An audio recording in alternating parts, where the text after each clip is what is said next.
Please maintain silence in the courtroom, please. Right off the top at 6 tonight, a murder verdict bringing a full spectrum of emotions. The tension spilling outside of the courtroom. Our cameras there to catch it all. That as a man learns he will serve the rest of his life behind bars in a cold case homicide. 24-hour News 8's Leon Hendricks there as deputies escorted family members outside to keep the peace.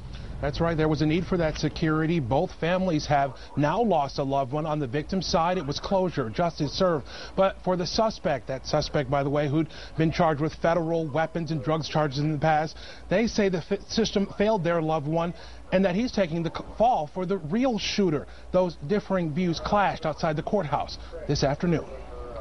Please maintain silence in the courtroom, please.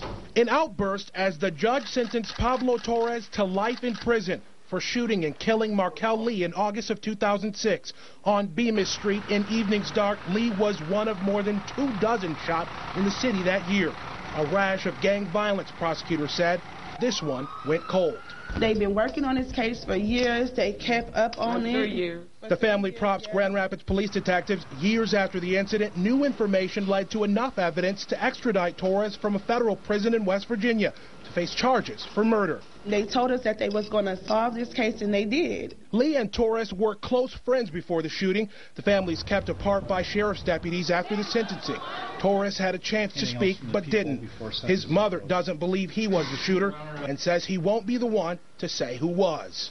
They conspired and made this up while they were in the jail together.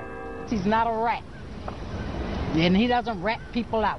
In court, Torres' attorney made it clear that this isn't a done deal. He's got an appeal coming up, and I'm not worried because God is not going to keep him in there. This day, days too late for the victim's mother. This is her obituary. She died 2 years later. Heart problems, family says. They believe directly related to a mother losing her son. Her heart just couldn't take it, you know, too much to bear. She lost two close in 2 years, a grandson, a daughter. Tonight she finds a bit of closure. She's been waiting. 06. Ever since 06, that's when he got shot. The gavel dropped on the cases in today. She remembers, and they move on. He didn't deserve to get shot down in the street like a wild animal. He didn't deserve that. And I'm glad we got some closures now. In Grand Rapids, Leon Hendricks, 24-hour News 8.